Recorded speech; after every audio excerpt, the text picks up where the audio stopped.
ये कहानी बाप के लिए आपका नज़रिया बदल देगी। दुनिया के हर घर में छोटे छोटे कारणों की वजह से ही क्यों ना बाप बेटों के में मनमुटाव या कभी कभी ऊंची आवाज़ों में झगड़े होते ही हैं। यह कहानी भी बाप बेटों के ऐसे ही रिश्तों पर आधारित है। आकाश अपने पिता के हमेशा टोकते रहने वाले स्वभाव की वजह से उनसे काफ़ी परेशान था। रूम का पंखा चालू करके कहाँ चले गए थे? सुबह हो गई फिर भी लाइट क्यों चालू रखा है? जब देख नहीं रहे होते हो तो टीवी क्यों चालू करके रखते हो? बाइक ठीक से पार्क क्यों नहीं करते?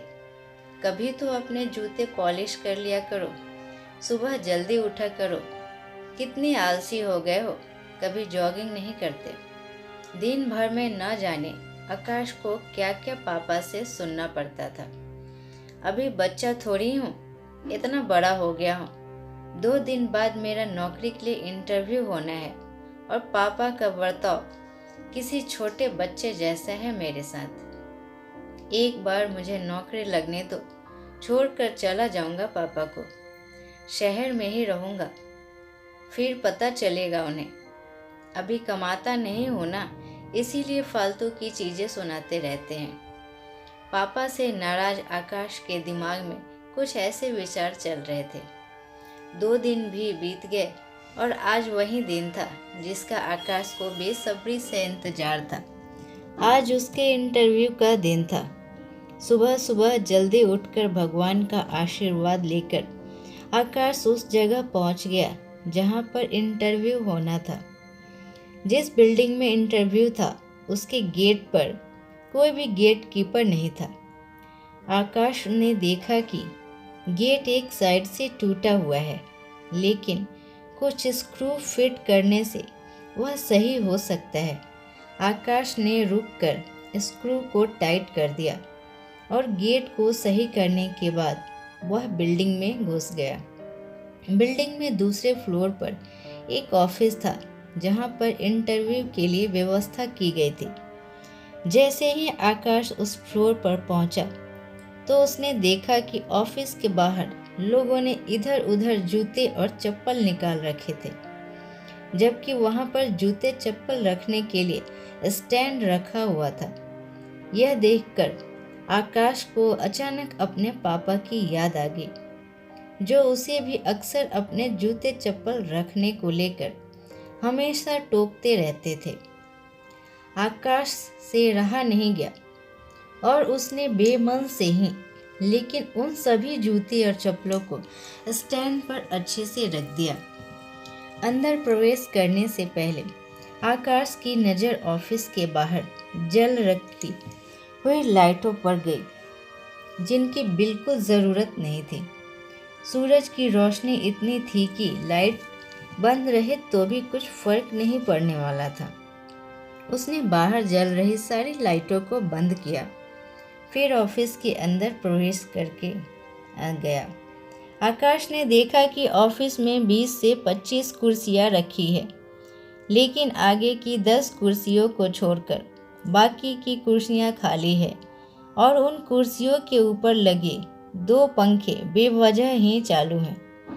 उसने फिर अपनी आदत के अनुसार दोनों पंखे बंद किए और बाकी फालतू पड़ी कुर्सियों को एक के अंदर एक रखकर साइड पर रख दिया और वहीं पर बैठकर अपना नंबर का आने का इंतज़ार करने लगा। एक के बाद एक सभी कैंडिडेट्स का इंटरव्यू होने के बाद जब आकाश का नंबर आया तो वह थोड़ा सा नर्वस लेकिन निडर होकर इंटरव्यू लेने वालों के पास पहुंचा। इंटरव्यू लेने वालों ने उसे अपने पास रखी कुर्सी पर बैठने के लिए कहा और थोड़ी देर तक दोनों में कुछ भी बातचीत नहीं हुई।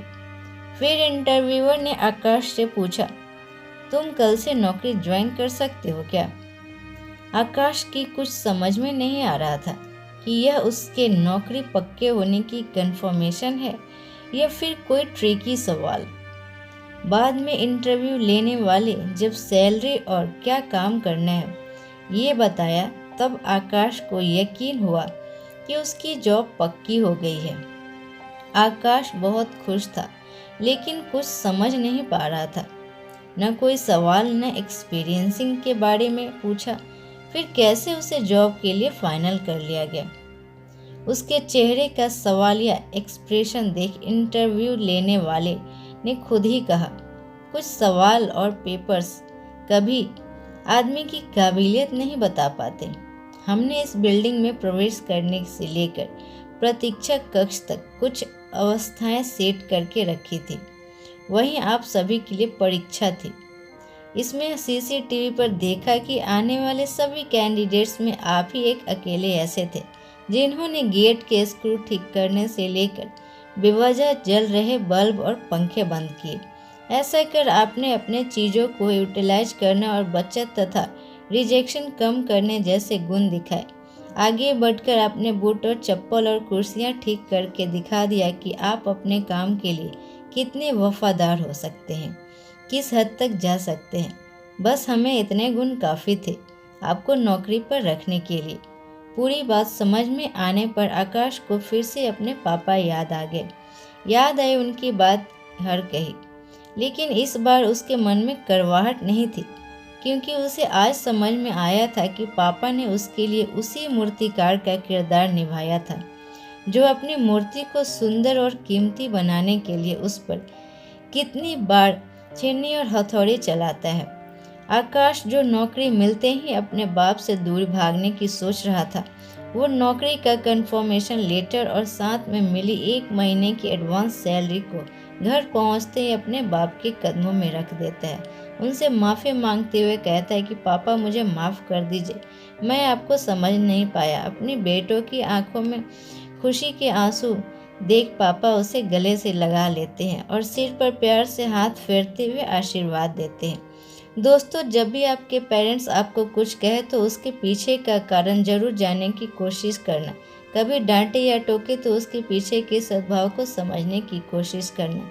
एक बार आप अपने लिए गलत सोच सकते हैं, मगर आपके पेरेंट्स कभी नहीं। धन्यवाद। ये कहानी आपको कैसी लगी आप कमेंट बॉक्स में कमेंट कर बताएं। अगर इस चैनल पर नए हैं तो चैनल को लाइक, शेयर और सब्सक्राइब करें। Thank you.